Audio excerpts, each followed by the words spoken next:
asks me all the time where I'm living. And naturally, I can't say, but it's a good place to hide. And there was an island that I had learned about a long time ago, and I guess I always knew that someday I'd probably have to use it. Anyway, I must have spent a year on the island. I started traveling all over the world, and it's been enjoyable, but it's been a constant battle of growing beards and this and that to keep from being recognized. And I guess about 2 years ago, I went to Europe, which is something I've always wanted to do, something I've wanted to do for a long time. I realized that sooner or later, it's probably going to end. You know, I hate to think that it's going to end, but I know sometime the secret has got to be let out. If it hadn't been for getting involved in what I'm involved in now, you know, things as such, maybe it'd been different. Well, I think that last statement speaks for itself. But, Maria, let me ask you about some of the other things that we heard. Prior to his death, had Elvis ever spent a year on an island, any island?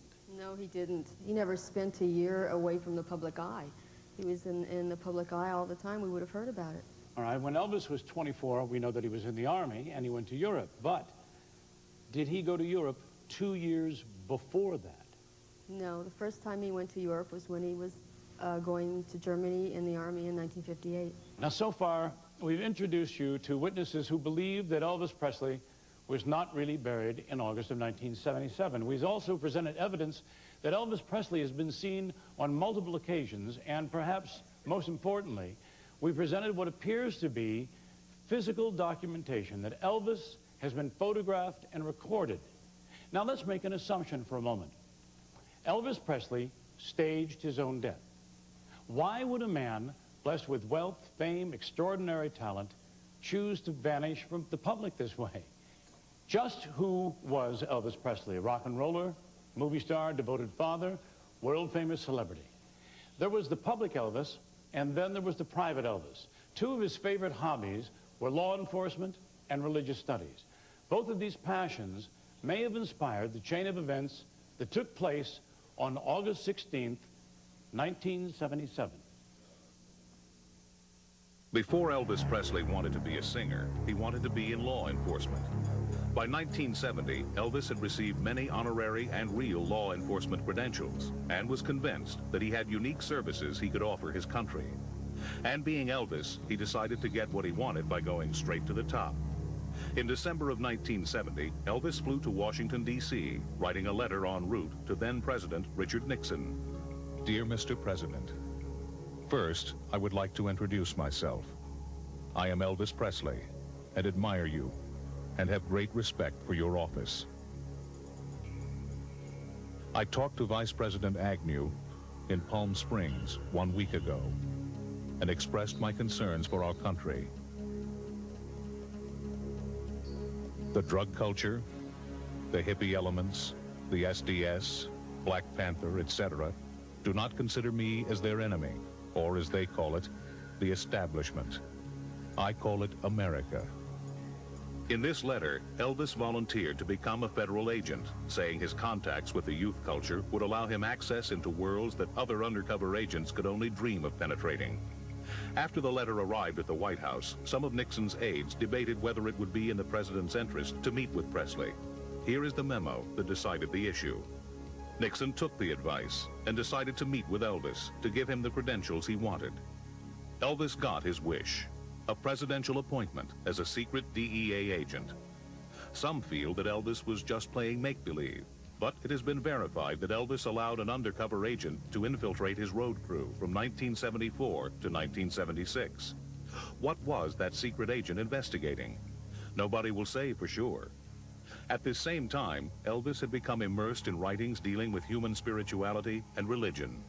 Perhaps the most widely known entertainer in the world, Elvis was able to keep both of these sides of his personality a secret to the general public. His spiritual side he kept secret because he wanted to. His undercover life he kept secret because he had to. And this brings us to the FBI files. According to the records, there are more than 1,400 pages of files on Elvis Presley. The first stems from a citizen complaint in 1956 reporting Elvis's bad attitude.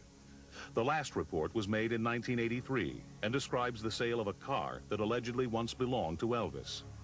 But by far the longest and most significant document covers the years 1976 to 1982.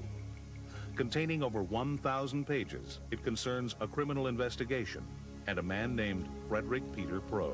In order to make sense of these documents, we've invited one more distinguished guest to join us. His name is Luc Dion. He's from Quebec, and Luc formerly worked for the Quebec government, but for the last year, he's dedicated much of his spare time to uncovering the working of Operation Fountain Pen. Now, trying to condense 1,400 pages of FBI files is a daunting task, but Luc has managed to prepare a short-form version for us. Welcome, Luc.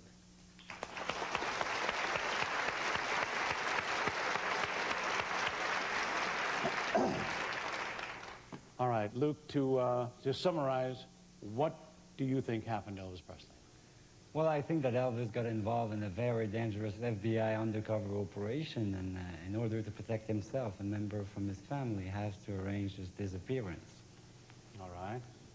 Well, let's start at the beginning. What you're about to see has been verified by recently declassified government documents and Luc Dion's own extensive research.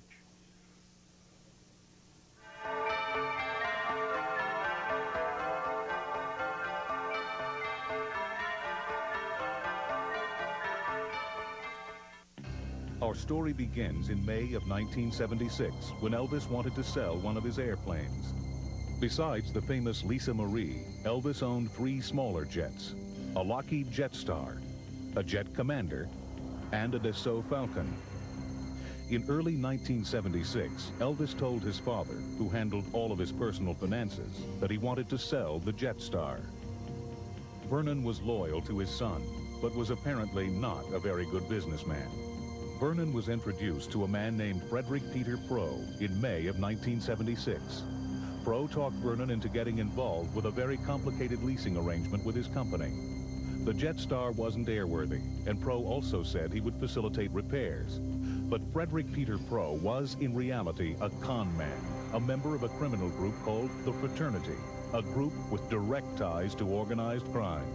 It has been estimated that the Fraternity managed to con at least $2 billion from people all over the world.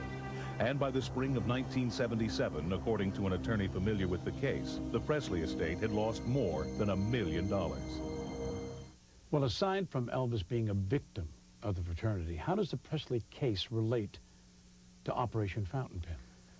At the time that Presley was defrauded by those con men, the Federal Bureau of Investigation were involved in a highly confidential undercover operation called Operation Fountain Pen regarding the illegal activities of a group of con men called the Fraternity that comprised approximately 30 to 40 of the world's top con men. What's the importance of the Presley case in Operation Fountain Pen? Well, the Presley case was the catalyst case for the FBI to stop temporarily the illegal activity of at least 2 members of the Fraternity. What do you mean temporarily? Well, as I mentioned earlier, the Fraternity was an organization that comprised 30 to 40 of the world's top con men. Now, the Presley case involved only 2 members of the Fraternity. Now, this organization was still going around, you know, everywhere around the world, defrauding people after the Presley case was done. But temporarily, they succeeded in stopping the Fraternity. The following is a chronology of the documented evidence that some believe have resulted in the staged disappearance of Elvis Presley. On March 4th, 1977, Elvis took his last leisure trip with his friends. According to several people, Elvis behaved unusually, almost as if he was saying goodbye. June 29th, 1977, Elvis gave his last concert in Indianapolis. July 26th, the FBI signaled that the investigation into Frederick Peter Proe finally had enough evidence to go to the grand jury. Early August, Elvis desperately tried to reach President Carter to discuss some urgent personal business. August 15th, United States Attorney Michael Cody advised the FBI that his office was ready to go before the grand jury with the Operation Fountain Pen case. August 16th, Elvis Presley is reported dead at Graceland. October 18th, 4 alleged members of the fraternity, including Frederick Peter Proe, were arrested in connection with the Presley fraud case. Could this investigation have led Elvis Presley to fake his own death? Do you think it was dangerous enough to justify a sudden disappearance? Well, that's the point. If you look at the criminal background of certain individuals who were involved in the Presley case, it would be highly justifiable. Do you think that Elvis was put under the witness protection program? Well, the fact that the 2 members of the fraternity who were involved with Presley in the Jet Star deal were themselves put under the witness security program is something in itself. If it was dangerous enough for the prime suspect to be put under the witness security program, it was surely good enough for Elvis Presley as the main victim to be put under the program. But Elvis Presley was a federal agent. There's no doubt about that. All right, Gail, what do you think of all this? Well, there is no doubt about it. Elvis Presley was a federal agent. His power and clout went to the White House. President Nixon made his appointment. We also know by records that Elvis Presley received a call from President-elect Jimmy Carter at the end of 1976, and President Carter wanted to appoint Elvis to a special commission in the Carter administration. Another call was placed by the FBI between President Carter and Elvis on August 15, 1977. Elvis's name is listed in the Justice Department's Black Book as a federal agent. Plus, there's books at Graceland that seem to be clues. And during Elvis's last concert tour, he made some very strange remarks on stage.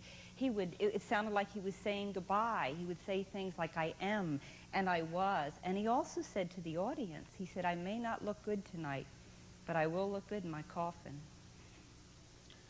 Well, couldn't all of this simply mean that Elvis planned to take his own life? It was suggested that he was deeply upset over a lot of books that had recently come out. Anyone that knows anything about Elvis Presley knows he was very religious. He's even made statements that suicide was immoral. However, everyone knows how Elvis felt about his 9-year-old daughter, Lisa Marie. That was the longest visit she had at Graceland at that time. She was there. The only other bedroom upstairs at Graceland is Lisa's. Do you really think that Elvis Presley would chance his daughter finding a suicide body? And beyond that, Elvis Presley, on the evening of August 15th and into the early hours of August 16th, made an emergency dental appointment to have some work done. That doesn't sound like a man who was planning to take his life in a few hours. Maybe he was planning death, but not suicide. All right. Let us assume that Elvis did not take his own life. Let us also assume that Elvis did not die of natural causes. Now, do these FBI documents ever mention anything that suggests that Elvis Presley did not die August 17th, 1977? Luke, I put that to you. Well, when you closely examine those documents, we can find numerous notation and correction that has been made in what I believe is Elvis's handwriting. And I think that I'm almost positive that Elvis Presley continued his involvement in Operation Fountain Pen for several years after his alleged death. Okay. Now, we brought these documents to handwriting analyst Paul Wiest. Ladies and gentlemen, Mr. Paul Wiest.